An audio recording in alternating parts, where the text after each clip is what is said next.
नमस्कार मित्रों, आप सभी का मैं हार्दिक स्वागत करता हूं। मित्रों, मैं राज यादव, यूट्यूब चैनल जो हमारा है राज 4 न्यू राजस्थान, इस पर भूगोल विषय का अध्ययन कर रहे हैं। अभी भूगोल विषय के अंतर्गत हम भारत के सामान्य परिचय को देख चुके हैं मित्रों, और भारत के सामान्य परिचय की जो प्रश्नोत्तरी है भाग फर्स्ट वो कल मैं करवा चुका हूं। जिन मित्रों ने सामान्य परिचय की प्रश्नोत्तरी भाग फर्स्ट नहीं देखी है वो भाग फर्स्ट जरूर देख लें, क्योंकि बहुत सारे प्रश्न ऐसे हैं जो प्रतियोगी परीक्षाओं से संबंधित हैं, और सभी प्रतियोगी परीक्षाओं से संबंधित यहाँ पर हम लेके चल रहे हैं। किसी विशेष प्रतियोगी परीक्षाओं के संदर्भ में हम नहीं ले रहे हैं। अभी हमारे पास समय है, इसलिए सभी प्रतियोगी परीक्षाओं के विशेष विश्लेषण के आधार पर हम यहाँ पर भूगोल विषय के अध्ययन के साथ में जुड़े हुए हैं। तो मित्रों, इस प्रकार से पिछली क्लास को आप जरूर देख लें। जो नए मित्र हैं, हम देखना चाहेंगे आज की क्लास में हमारे भारत के जो सामान्य परिचय की प्रश्नोत्तरी भाग 2 है, भाग 2 आज हम देखना चाहेंगे। और आज भाग 2 के अंतर्गत मित्रों हम देखना चाहेंगे कि हमारे भूगोल के जो सामान्य परिचय से कौन कौन से प्रश्न हैं जो आईएएस, यूपीएस या आरएएस या सेकंड शिक्षक भर्तियों में पूछे गए हैं या विभिन्न प्रतियोगी परीक्षाओं में पूछे गए हैं। ऐसे प्रश्नों को मैं आपके सामने लेकर आया हूं मित्रों, कि देखिए कैसे कैसे सरल सरल प्रश्न जो है इन परीक्षाओं में पूछे जाते हैं और वो स्टूडेंट बहुत जो है नहीं कर पाते हैं। तो मित्रों, बहुत ही सरल प्रश्न है। हम सिर्फ मानचित्र का अगर हमें ज्ञान है तो हम सारे प्रश्नों को आसानी से हल कर सकते हैं, लेकिन अगर हम मानचित्र का ज्ञान नहीं रखते हैं तो फिर कठिन हमें प्रश्न जरूर लगेंगे। तो मानचित्र जरूर हमें याद करना है। मैं पिछली क्लासों में आपको बता चुका हूं कि मानचित्र की अवस्थिति के आधार पर ही सारे जो है प्रश्न हम आराम से हल कर पाते हैं। तो चलते हैं मित्रों, आप इसी प्रकार से हमारे चैनल से जुड़े रहें और अपने मित्रों तक शेयर करते रहें और अधिक से अधिक सब्सक्राइब करें और बेल आइकन को जरूर दबा लें, ताकि आने वाले सभी वीडियो आपको आसानी से उपलब्ध हो सके। हम समय नष्ट न करते हुए और हमारे समय की उपयोगिता बहुत है, तो हमारे समय की उपयोगिता को समझते हुए और हम चलते हैं हमारी प्रश्नोत्तरी की तरफ। आज सामान्य परिचय के प्रश्नोत्तरी भाग 2 जो हम बात कर रहे हैं, विभिन्न प्रतियोगी परीक्षाओं में पूछे गए प्रश्नों के संदर्भ में लेके आया हूं मैं। तो देखना चाहेंगे मित्रों, देख लीजिएगा। सबसे पहला प्रश्न मैं बात करूंगा यहाँ पर, दिल्ली, जोधपुर, कोलकाता, नागपुर में से कौन सा कर्क रेखा के सर्वाधिक निकट है। देखना चाहेंगे मित्रों फिर से हम, दिल्ली है, जोधपुर है, कोलकाता है, नागपुर है, ये 4 शहर हैं। इनमें से कौन सा कर्क रेखा के सर्वाधिक निकट है। जो पूछा गया है मित्रों प्रश्न, ये प्रश्न पूछा गया है आईएएस 2003, आईएएस परीक्षा 2003 में ये प्रश्न पूछा गया था मित्रों। पूछा क्या गया है, कर्क रेखा से संदर्भ प्रश्न है। कर्क रेखा का एक स्पेशल वीडियो मैंने आपको उपलब्ध करवा दिया था, वहां से अगर आप कर्क रेखा को पढ़ेंगे तो किसी भी प्रतियोगी परीक्षा में आने वाला प्रश्न, भले किसी भी प्रकार का प्रश्न होगा जो वर्तमान प्रतियोगी परीक्षाओं में पूछे जाते हैं, उनसे संबंधित मैं पूरा का पूरा विश्लेषण आपको कर्क रेखा के संदर्भ में राजस्थान और भारत के संदर्भ में करवा चुका हूं। तो आप पिछला वीडियो कर्क रेखा के संदर्भ में जरूर देख लेंगे। तो हम यहाँ पर बात कर रहे हैं, देखो कि इनमें से कौन सा शहर है जो कर्क रेखा के सर्वाधिक निकट है। तो 4 शहर है, देखो, दिल्ली, जोधपुर, कोलकाता और नागपुर। देखना चाहेंगे मित्रों हम, सबसे पहला नंबर 1 दिल्ली, ये है हमारा दिल्ली, ठीक है, नंबर 1। दिल्ली के बाद में मित्रों आता है जोधपुर, तो हमारे राजस्थान का ये है मित्रों जोधपुर शहर। और इसके बाद में मित्रों कोलकाता, तो पश्चिम बंगाल में आता है कोलकाता, और ये मित्रों आता है कोलकाता शहर। और इसके बाद में मित्रों आता है नागपुर, क्या आएगा, नागपुर। तो नागपुर आता है यहाँ पर महाराष्ट्र में, ये है मित्रों नागपुर। तो हम देखना चाहेंगे मित्रों कि इन 4 शहरों में से कौन सा शहर है जो नजदीक स्थित है। बहुत सी प्रतियोगी परीक्षाओं में आपसे इस प्रकार के प्रश्न पूछे जाते हैं। आप सीधा याद रखें कि कर्क रेखा जो है हमारे भारत के कितने राज्यों से गुजरती है, 8 राज्यों से गुजरती है, और इन 8 राज्यों का ही कोई शहर होगा जो नजदीक होगा। इन 8 राज्यों के अलावा कोई अगर राज्य है तो उसका तो नजदीक हो ही नहीं सकता है। इसको जरूर आप सीधा सा याद रखें। आरएस 2013 के एग्जाम में भी प्रश्न इसी प्रकार से आया था, आगे प्रश्न आने वाला है। तो हम देखना, मैं एक बात कह रहा हूं आपको कि नजदीक जो शहर होगा वो उन्हीं राज्यों का होगा जहां से कर्क रेखा 8 राज्यों से गुजर रही है। तो मित्रों कर्क रेखा जो 8 राज्यों से गुजरती है, सबसे पहला आता है गुजरात, गुजरात के बाद में हमारा राजस्थान, राजस्थान के बाद में मध्य प्रदेश, मध्य प्रदेश के बाद में झारखंड, झारखंड के बाद में मध्य प्रदेश के बाद में छत्तीसगढ़, छत्तीसगढ़ के बाद में झारखंड, झारखंड के बाद में पश्चिम बंगाल और पश्चिम बंगाल के बाद में त्रिपुरा और त्रिपुरा के बाद में मिजोरम। इस प्रकार से होकर ये कर्क रेखा 8 राज्यों से गुजरती है। अब आप देख लेंगे, सीधा सा आपको दिखाई दे रहा होगा कि ये 2 राज्य है, एक तो महाराष्ट्र और एक आता है ये दिल्ली। ये 2 राज्य तो कर्क रेखा से कोई संबंधित राज्य नहीं है, तो ये 2 तो बिल्कुल भी नहीं हो सकते हैं। दिल्ली नहीं होगा और मित्रों नागपुर महाराष्ट्र नहीं होगा। हमारे सामने 2 ही ऑप्शन बचे हैं अब, जोधपुर और कोलकाता। इन दोनों में से हम मित्रों देख लेंगे। ये तो मित्रों जोधपुर है, देख लीजिए कर्क रेखा से इतनी दूरी पर आता है जोधपुर, और कर्क रेखा से ये थोड़ी सी दूरी पर यहां पर आता है ये कोलकाता। तो इन चारों में से जो नजदीक स्थित होगा, सर्वाधिक निकट, ये कौन सा होगा मित्रों?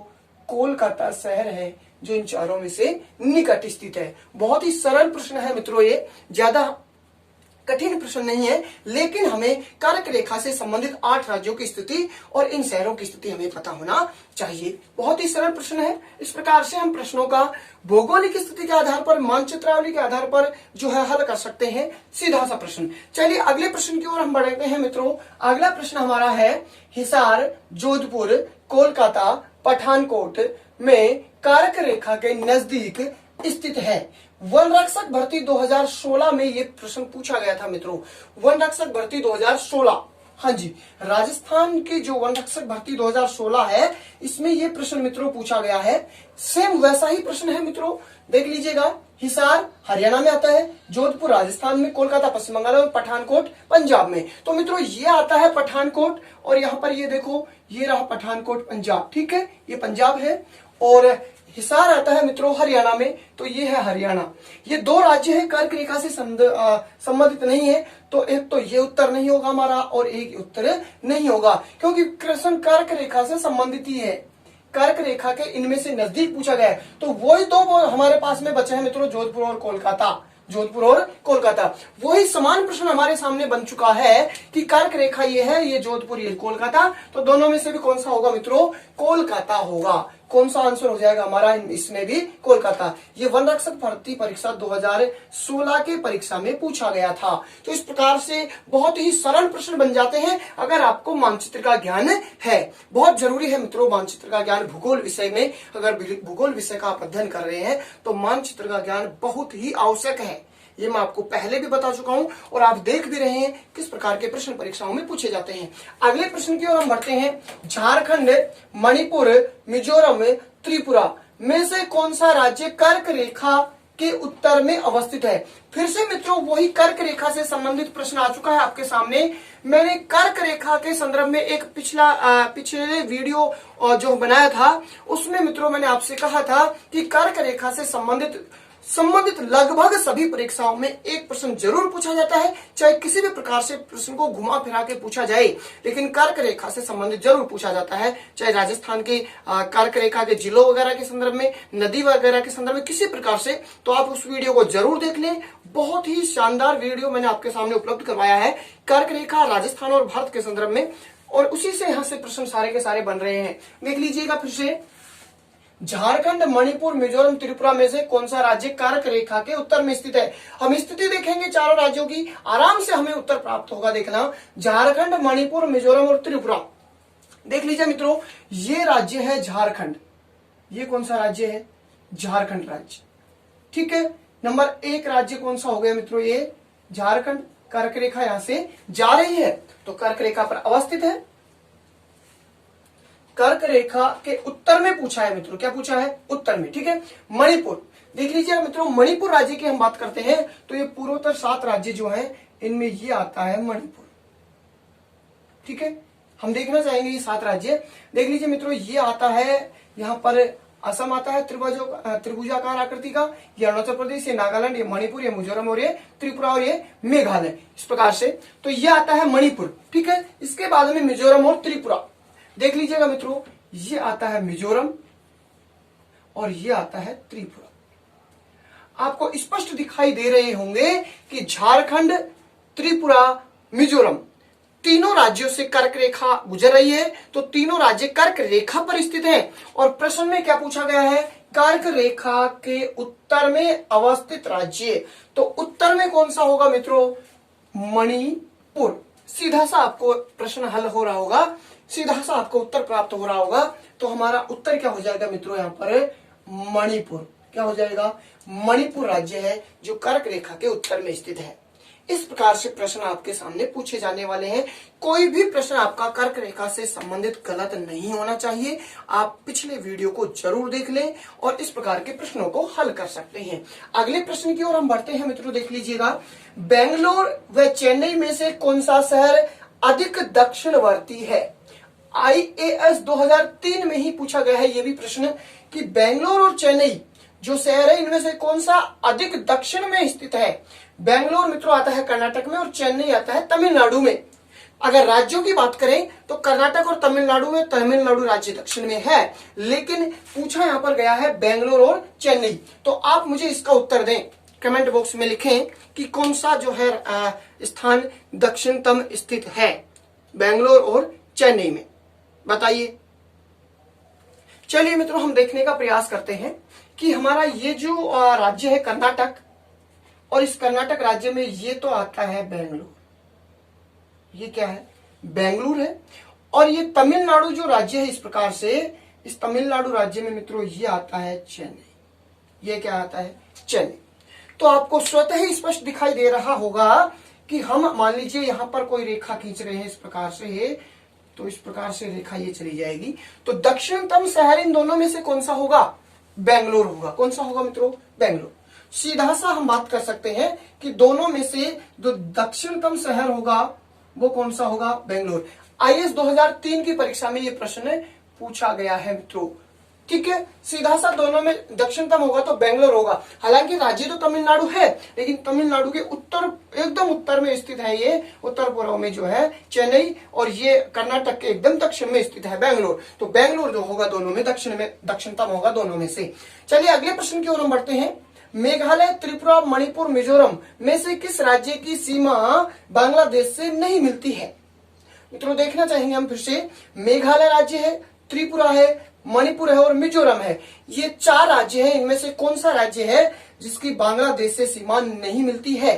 तो हम देखना चाहेंगे, देखो मेघालय राज्य, यही जो राज्य है पूर्वोत्तर, इन पूर्वोत्तर 4 राज्यों की बात हो रही है मित्रों। हम बात करना चाहेंगे, ये राज्य है मेघालय।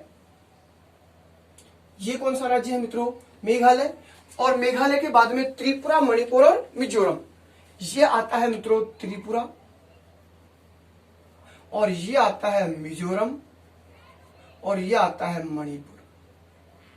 ये पास में स्थित 4 राज्य हैं, लेकिन इन चारों राज्यों में से कौन सा राज्य है जो बांग्लादेश से सीमा नहीं बनाता है, बांग्लादेश से सीमा नहीं मिलती है। तो सीधा सा आपको मालूम हो रहा होगा कि कौन सा राज्य है जो सीमा नहीं बनाता। कमेंट बॉक्स में लिखिए आप, कौन सा राज्य होगा जो सीमा नहीं बना रहा है।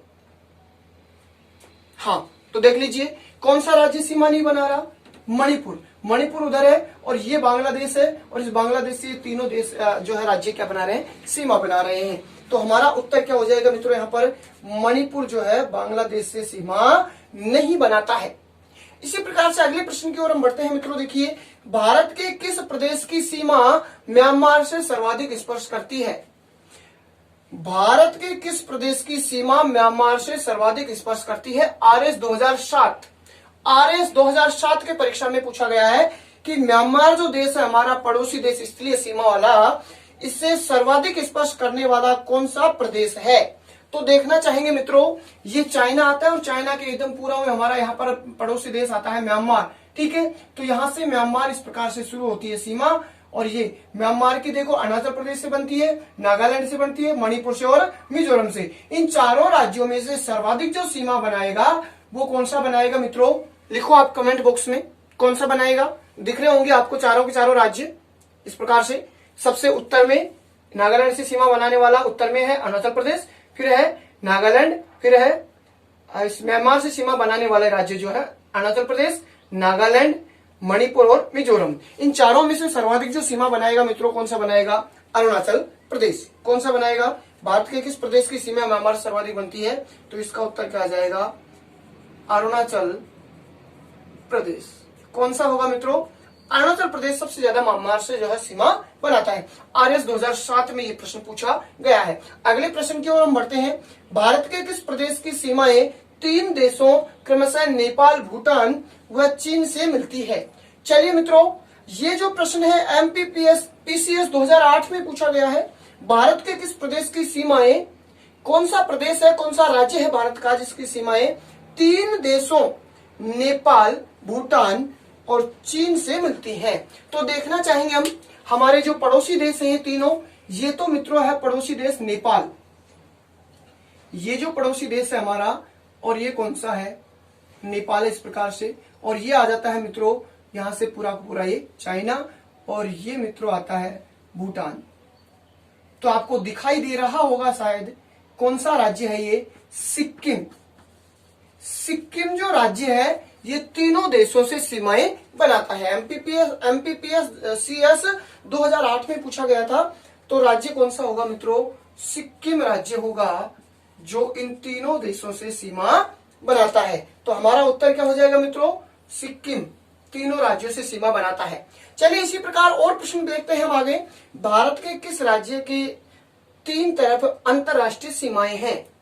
भारत का कौन सा राज्य है जिसके 3 तरफ अंतरराष्ट्रीय सीमाएं हैं? यूपीएससी 2008 में पूछा गया है। यूपीएससी 2008 में देखिए, फिर से हम देखना चाहेंगे, भारत के किस राज्य के 3 तरफ अंतरराष्ट्रीय सीमाएं हैं? तो मित्रों देखना चाहेंगे, ये जो त्रिपुरा है, इस त्रिपुरा के तीन तरफ से बांग्लादेश से घिरा हुआ राज्य है ये त्रिपुरा। ठीक है, एक इधर एक इधर एक इधर, तीनों और 3 तरफ से जो है अंतरराष्ट्रीय सीमाएं हैं। तो कौन सा उत्तर आ जाएगा हमारा? त्रिपुरा राज्य। 3 और अंतरराष्ट्रीय सीमा से घिरा हुआ या 3 और अंतरराष्ट्रीय सीमा है तो त्रिपुरा राज्य की है। अगले प्रश्न की ओर हम बढ़ते हैं। भारत के कितने राज्य पड़ोसी देशों की स्थलीय सीमाओं से जुड़े हुए हैं? यानी भारत के जो 28 राज्य हैं या 29 राज्य पहले हुआ करते थे, क्योंकि ये प्रश्न पूछा गया है मित्रों आरएस 2009 में। आरएस 2009 में पूछा गया था। तो 29 राज्य जो हमारे 28 राज्य थे, कितने? 28 राज्य। उन 28 राज्यों में से कितने राज्य थे जो स्थलीय सीमा से जुड़े हुए थे, यानी पड़ोसी देशों की स्थलीय सीमा से जुड़े हुए थे? तो उस समय तो हमारा उत्तर कितना होगा? 17। लेकिन वर्तमान में अगर हमारा उत्तर होगा तो कितने राज्य होंगे मित्रों? 16 राज्य होंगे, क्योंकि जम्मू कश्मीर राज्य अब राज्य की श्रेणी से हटा दिया गया है। तो वर्तमान में पड़ोसी देशों की जो स्थलीय सीमा है और पड़ोसी देशों की स्थलीय सीमा से जुड़े हुए राज्यों की संख्या अगर होगी तो कितनी होगी? 16 होगी। और केवल अगर स्थलीय सीमा से जुड़े हुए राज्य होंगे तो 14 होंगे। गुजरात और पश्चिम बंगाल ये दोनों प्रकार की सीमा बनाते हैं, तो केवल स्थलीय 14 और स्थलीय जो वर्तमान में बनाते हैं 16, और जिस समय परीक्षा में पूछा गया था उस समय कितने थे? 17। चलिए इसी प्रकार से अगले प्रश्न की ओर हम बढ़ते हैं मित्रों। भारत के कितने राज्य तट रेखा से लगे हुए हैं? ये आईएएस 2008 में पूछा गया था। स्थलीय सीमा से लगे हुए राज्य तो कितने थे मित्रों? 17, और वर्तमान में कितने हैं? 16। लेकिन तटीय जो है कितने हैं? 9 राज्य हैं। तटीय वर्तमान में भी कितने हैं? 9 राज्य जो है तटीय सीमा बनाते हैं। और अगर केवल तटीय सीमा बनाएंगे तो कितने बनाएंगे?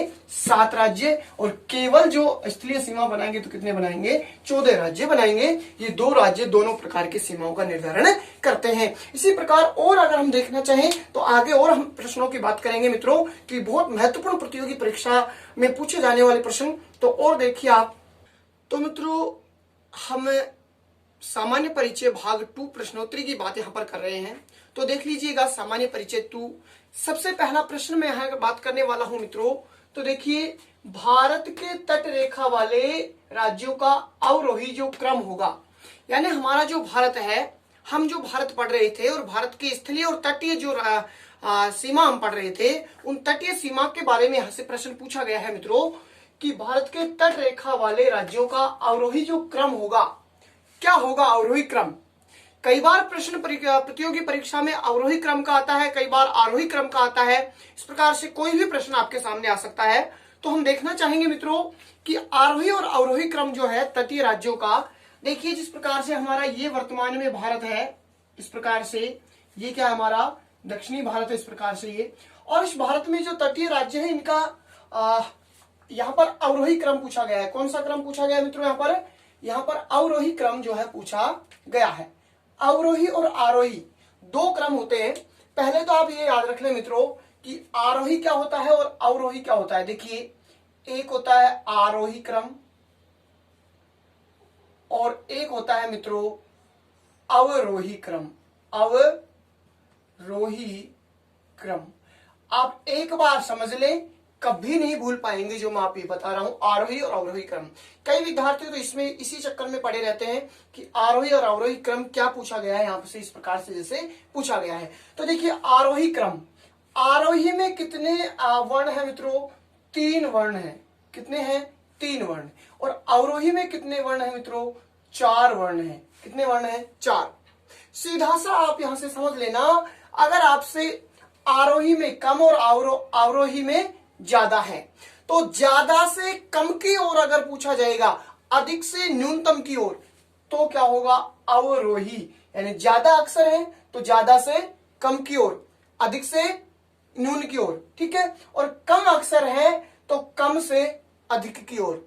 सीधा सा फंडा याद रख लें आप कि आरोही का मतलब कम अक्षर है इन दोनों की तुलना में, तो कम से ज्यादा की ओर, अधिक न्यून से अधिक की ओर। और अवरोही में 4 है यानी दोनों में से ज्यादा है अक्षर, तो अधिक से कम की ओर। अधिक से कम की ओर आएगा तो अवरोही क्रम आएगा, और कम से अधिक की ओर, कम से अधिक की ओर आएगा तो कौन सा आएगा? आरोही क्रम आएगा। समझ चुके होंगे आप। 1 2 3 4 5 6 7 8 आरोही क्रम, कम से ज्यादा की ओर। अवरोही क्रम, ज्यादा से कम की ओर, क्योंकि ज्यादा है इसमें 4, तो ज्यादा से कम की ओर। समझ चुके होंगे शायद जो मैं समझा रहा हूं। चलिए हम हमारे प्रश्न पे बात करते हैं कि हमारा जो प्रश्न है, ये तटीय जो राज्य है, इन तटीय राज्यों का अवरोही क्रम पूछा गया है कि सबसे ज्यादा कौन सा, फिर सबसे कम कौन।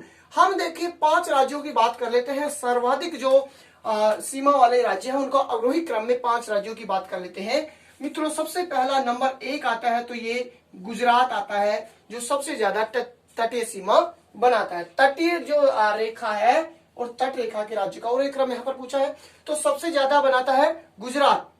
मित्रों, गुजरात के बाद में नंबर 2 आता है यहाँ पर ये आंध्र प्रदेश। ये आंध्र प्रदेश राज्य है, ये बनाएगा नंबर 2 पर, ठीक है। 3 नंबर पाएगा तमिलनाडु। क्या आएगा? तमिलनाडु। और तमिलनाडु के बाद में नंबर 4 पर आ जाता है मित्रों महाराष्ट्र, और नंबर 5 पर आता है केरल। नंबर 5 पर आएगा।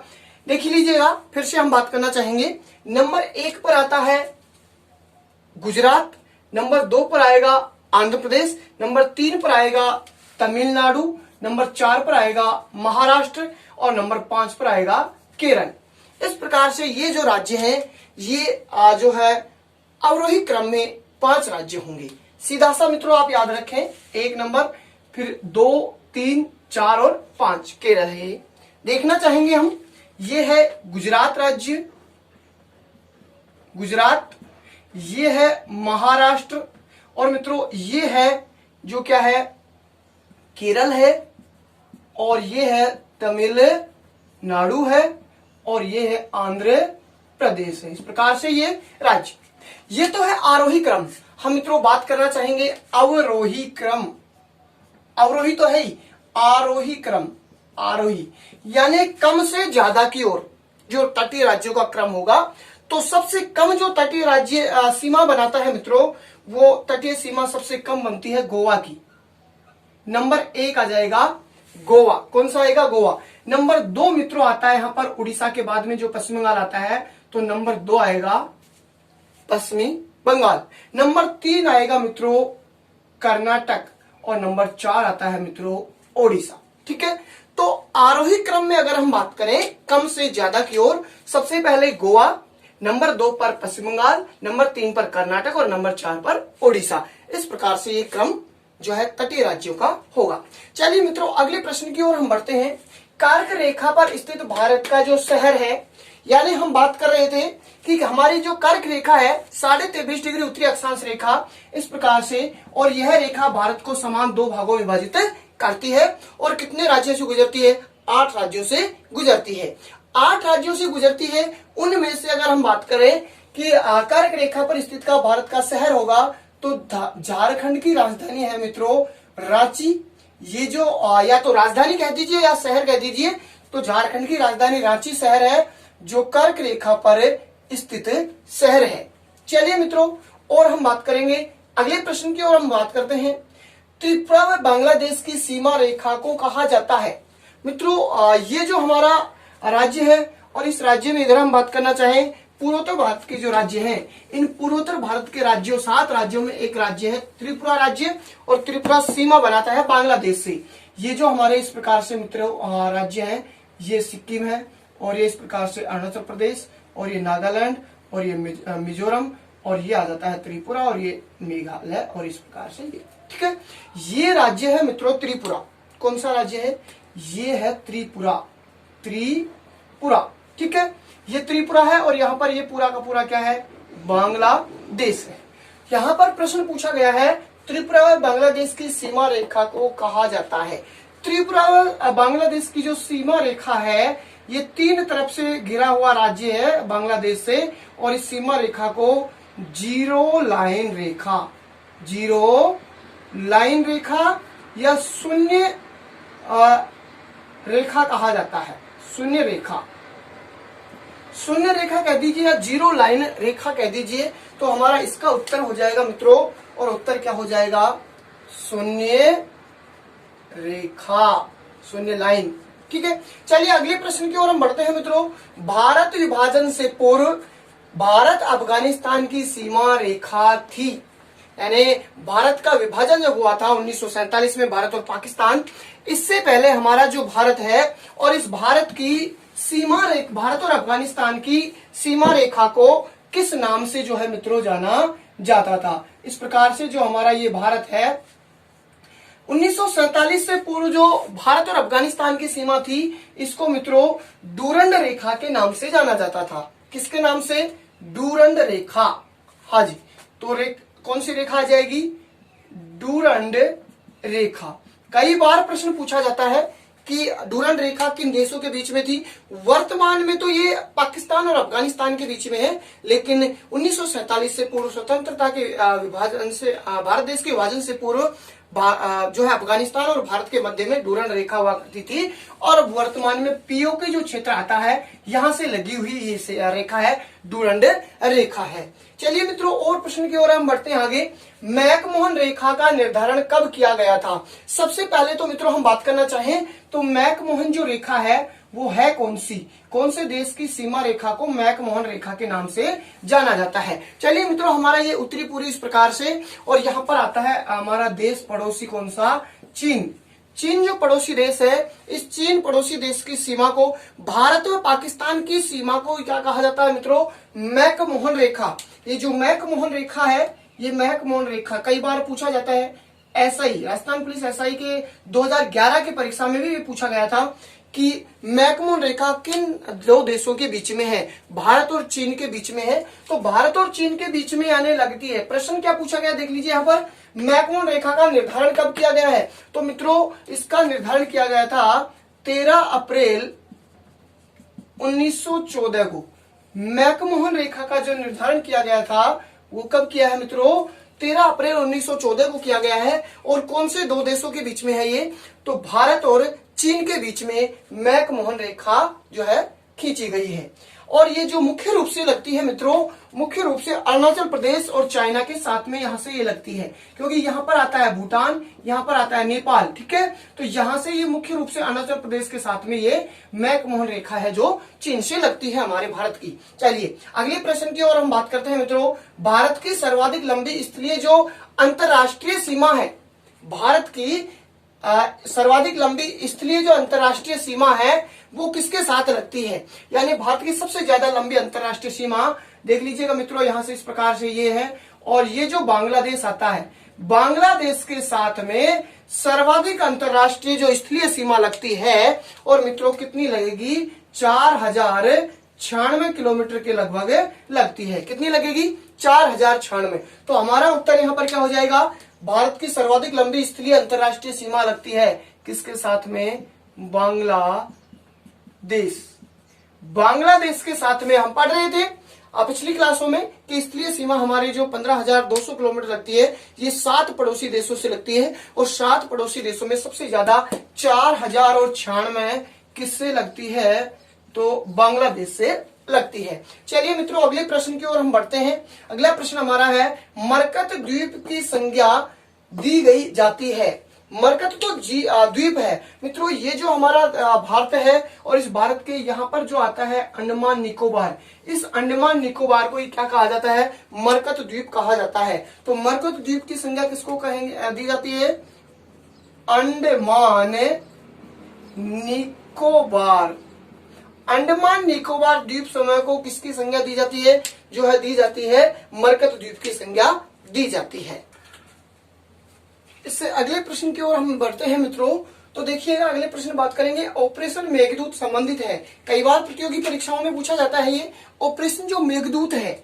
देखिए मित्रों, ये जो हमारा भारत है, इस प्रकार से उत्तरी भारत है, और इस उत्तरी भारत में हम मित्रों बात करना चाहेंगे इस प्रकार से, ये जो हमारा उत्तरी भारत है, ठीक है। और यहाँ पर जो मित्रों ये ग्लेशियर आता है, सियाचिन ग्लेशियर, ठीक है। सियाचिन जो ग्लेशियर है मित्रों, यहां से ही जो है ऑपरेशन मेघदूत चलाकर, क्या ऑपरेशन मेघदूत चलाकर और पाक सेना को खदेड़ा गया था। तो ऑपरेशन मेघदूत किससे संबंधित है?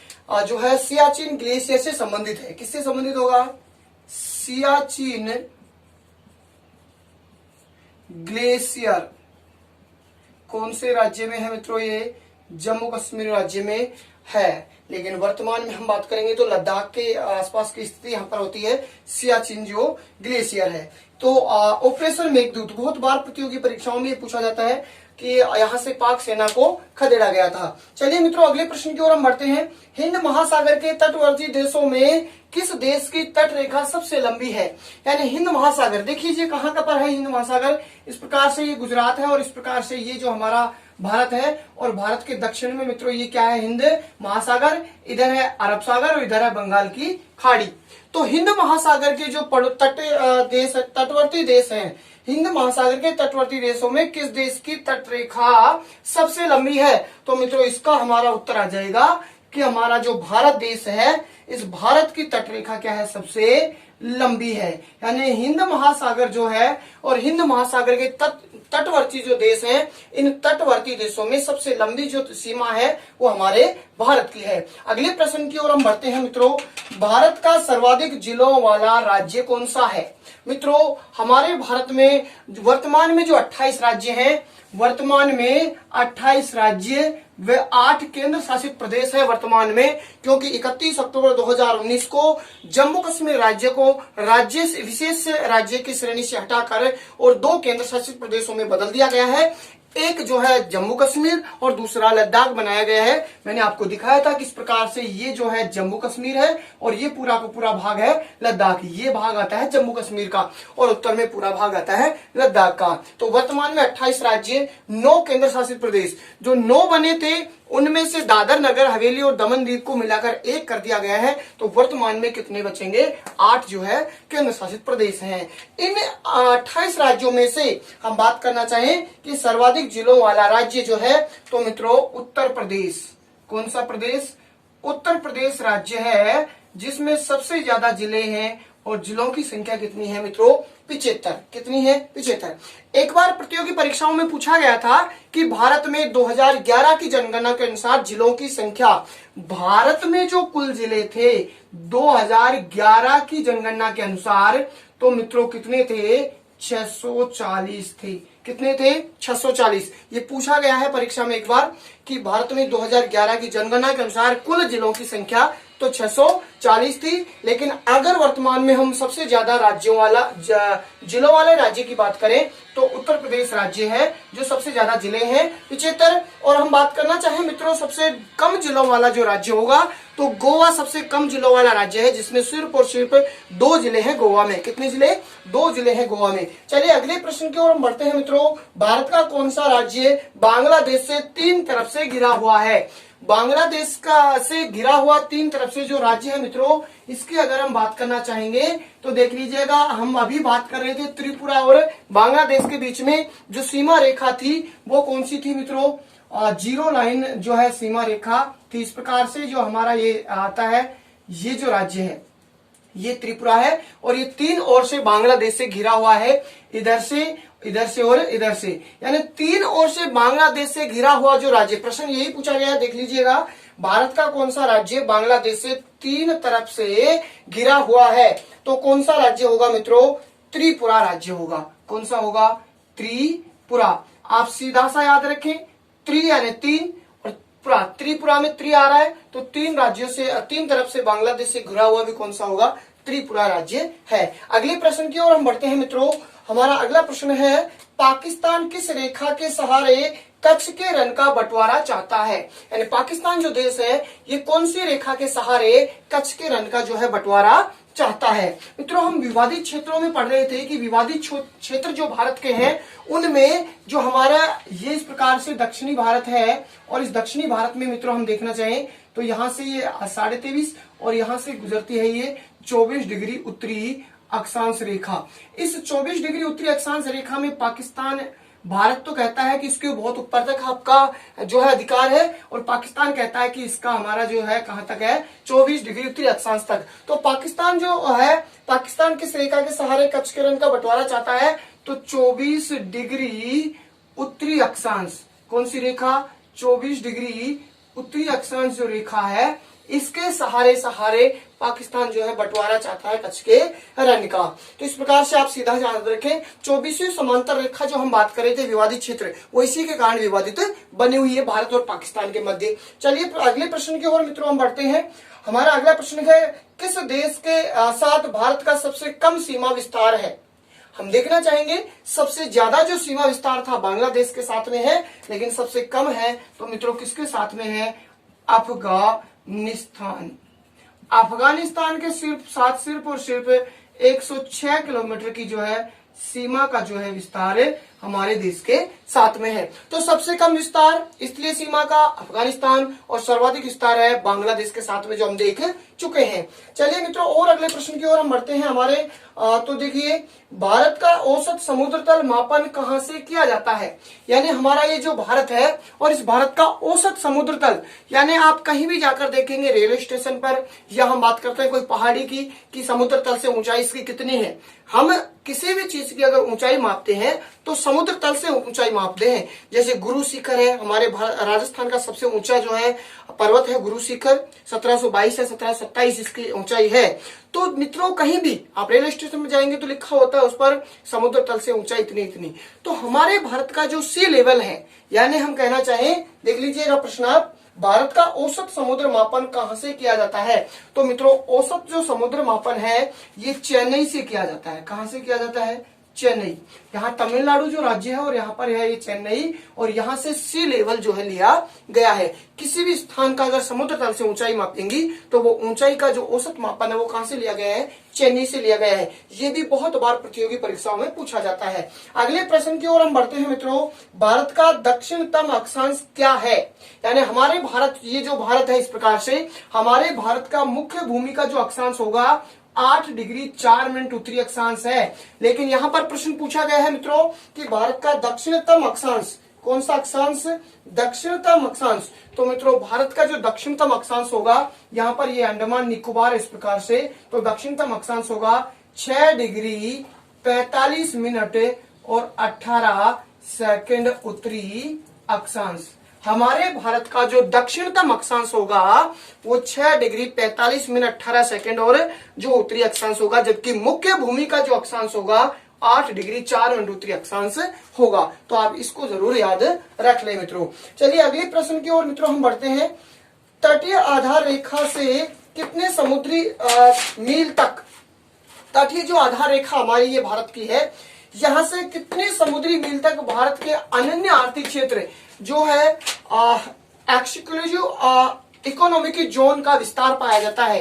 तो मित्रों हम देख रहे थे कि इस प्रकार से जो ये रेखा है ये तो होती है आधार रेखा, जो इन तटीय स्थलीय भागों को मिलाने वाली टेढ़े मेढ़े भाग है, और इस आधार रेखा से यानी जो 200 किलोमीटर समुद्री मील, 200 जो समुद्री मील तक का विस्तार पाया जाता है वो पाया जाता है अनन्य आर्थिक जोन। ठीक है, एक्सक्लूसिव इकोनॉमिक जोन जो पाया जाता है, इसमें वैज्ञानिक शोध किए जाते हैं और मित्रों यहाँ पर द्वीप, नए नए द्वीपों की खोज भी यहाँ पर कर सकते हैं। तो हमारे भारत का अनन्य जो आर्थिक क्षेत्र जोन है वो होगा 200 समुद्री मील या नॉटिकल मील तक आधार रेखा से होता है। चलिए अगले प्रश्न की ओर हम बढ़ते हैं मित्रों।